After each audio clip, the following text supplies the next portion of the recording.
मोदी जी को पीएम के रूप में देखना चाहेंगे या नहीं? नहीं, बिल्कुल नहीं चाहेंगे। क्यों? मोदी जी से रिक्वेस्ट है हाथ धो के कि 15,000 रुपया कम से कम अकाउंट में डाल दे। जीतेगा तो मोदी चाहे जय हो जाए। क्यों? हमको अच्छा नहीं लगता है। बताइए 3 पॉइंट क्यों नहीं अच्छे लगते? नहीं लगता है। गांधी एक पढ़े लिखा नेता है और सबसे पहली बात क्या है कि कैसे हैं आप लोग? मैं प्रीति राज आप सभी का स्वागत करती हूँ अपने यूट्यूब चैनल पीस कॉर्नर में। आज हम लोग आए हुए हैं एनआईटी घाट, जहाँ पे मुझे बहुत सारे क्राउड दिख रहे हैं और आज मैं बात करने वाली हूँ हमारे होने वाले पीएम होंगे कौन। लोकसभा का जो इलेक्शन होने वाला है उसके बारे में मैं बात करूँगी हमारे यूथ से कि हमारे होने वाले पीएम कौन होंगे। राहुल गांधी होंगे या पीएम नरेंद्र मोदी जी होंगे? चलिए बात करते हैं। ये वाला जो इलेक्शन है उसमें आप पीएम के रूप में किसको देखना चाहेंगे? राहुल गांधी को देखना चाहेंगे। क्यों राहुल गांधी को देखना चाहेंगे? राहुल गांधी एक पढ़े लिखा नेता है और सबसे पहली बात क्या है कि लोगों की समस्या को जान रहे हैं और अच्छे भी हैं, मतलब ज़मीनी तल पे जाके पूरी बात को समझ रहे हैं क्या है नहीं है। और सबसे पहले छात्र को जान रहे हैं और जो युवा लोग हैं उसकी बात को समझ रहे हैं। बेरोजगारी पे सवाल उठा रहे हैं, रोजगार देने की बात कर रहे हैं और यही सब बात है जिसे राहुल गांधी को हम चाह रहे हैं। अगर नरेंद्र मोदी जी अगर आए पीएम के रूप में तो इतना दिन से तो रह रहे हैं, अभी तक कोई नौकरी नहीं मिला। 2 करोड़ नौकरी बोल रहे थे, अभी तक दिए ही नहीं। 2 बार ट्राई कर चुके हैं, तीसरी बार करना मूर्ख है। जीतेगा तो मोदी चाहे जय हो जाए। क्यों? क्या बहुत कुछ किया है देश के लिए। जैसे लॉकडाउन में फ्री राशन दिया सबको बिना 1 रुपया का भी। जो आज लड़का बोल रहा है बेरोजगारी, उसको हाथ पैर तो भगवान दिए नहीं है कुछ करने के लिए। सिर्फ नौकरी के ऊपर डिपेंड होना गलत बात है ना।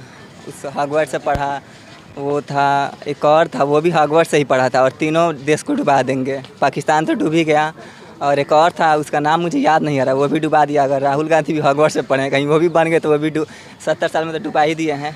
और अच्छा, और नरेंद्र मोदी जी को अगर आप देखना चाहते हैं पीएम के रूप में तो कोई 3 पॉइंट बताइए। पहले तो 3 पॉइंट मतलब किस क्या उनका पॉजिटिव बताइए कि क्यों आप पीएम के रूप में देखना चाहते हैं?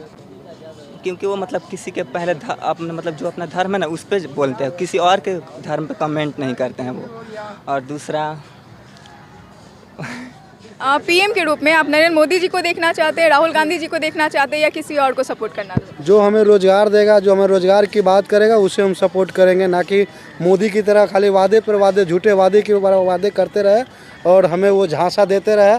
मोदी सिर्फ झांसा राम है। राहुल गांधी ने कुछ दिन पहले अपना स्टेटमेंट दिया है, 1 दिन पहले जो दिया है कि हमने नौकरी का अधिक करेंगे। जैसे कि बिहार में तेजस्वी ने नौकरी का अपना वादा करके निभा रहे हैं, जिस तरह से 5 लाख नौकरी दे दिया है लगभग में, उस तरह से अगर मोदी भी अपना 2 करोड़ प्रति वर्ष की वादा के अनुसार करेंगे तो मोदी भी अच्छे हैं।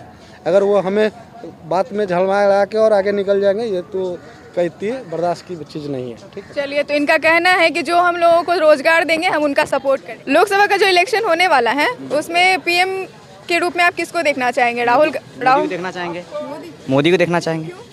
हमको अच्छा लगता है। क्यों अच्छा लगता है? काम करता है, सब स्टूडेंट के लिए काम किया है।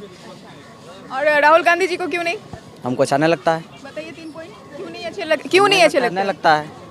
3 पॉइंट तो इसका बता दीजिए। आपको राहुल गांधी जी जो है नहीं पसंद है? नहीं पसंद है। ये चीज़ तो आपका क्लियर है, बट क्यों नहीं पसंद है? नहीं है तो नहीं। नहीं है तो नहीं। चलिए, इनको राहुल गांधी जी बिल्कुल भी नहीं पसंद है। मोदी जी को पीएम के रूप में देखना चाहेंगे या नहीं? नहीं, बिल्कुल नहीं चाहेंगे। क्यों? क्योंकि वो स्टूडेंट के हित में काम ही नहीं करते तो काहे देखेंगे उसको। राहुल गांधी जी?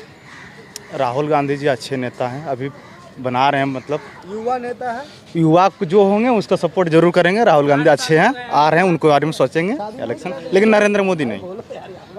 नरेंद्र मोदी नहीं। नरेंद्र मोदी जी जो है उनका 3 निगेटिव चीज़ आप बता दीजिए। बहुत सारे नेगेटिव गजब वाली बात आप बोलते हैं, यहीं बता रहे हैं कि स्टूडेंट के लिए कुछ कर भी नहीं किए, तो फिर सबसे बड़ी बात तो यही है। और बहुत सारी चीज़ें, जैसे कि कोई भी काम हो, कोई भी एक काम उनका जो बोलते हैं उसमें से 90%, 99.9% गलत ही रहता है, झूठ ही बोलते हैं, तो फिर क्यों बोले? मैं मोदी जी से एक बार ऐसे बार और पूछना चाहता हूँ कि 15 लाख का जो वादा किया था वो कब मिलेगा हम लोग के अकाउंट में? आज तक हमने जनधन योजना का खाता खुला के बैठे हुए हैं, इंतजार कर रहे हैं कि मोदी जी से रिक्वेस्ट है हाथ धो के कि 15,000 रुपया कम से कम अकाउंट में डाल दे। ठीक है, 15 लाख के सिवा 15,000 रुपया डाल दो, 15 रुपया भी डाल दे कि अकाउंट में 15 रुपया मोदी जी के नाम तो रहेगा। हम नहीं निकालेंगे उसकी ज़िंदगी भर, लेकिन रहेगा। मैं रिक्वेस्ट कर रहा हूँ मोदी जी से। और ख़ास करके नौकरी पे ध्यान दीजिए हम लोग को युवा पर, जो कि अभी रेलवे वाला जो चल रहा था उसमें 5,600 कुछ सीट दिया गया था, उसको बढ़ाया जाए। नहीं बढ़ाएगी तो कोई बात नहीं है, लेकिन अभी हम रिक्वेस्ट आपसे कर रहे हैं कि 15 लाख का जो वादा किए थे, 2 करोड़ प्रति वर्ष जो आप नौकरी का जो वादा करके 2014 में गए थे, आज 2024 हो गया। मतलब कि 10 वर्ष में आपने कोई वादा पूरा नहीं किया है। बिहार में जो आप इतना बेरोजगारी बढ़ा दिया है कि दर दर भटकने के लिए मतलब कि बेबस है जनता। ठीक है, आप बिहार में जब भी आते हैं तो कोई ना कोई झांसा देते हैं, उस झांसा में इस बार नहीं पड़ना है। इस बार कांग्रेस की सरकार को लाना है।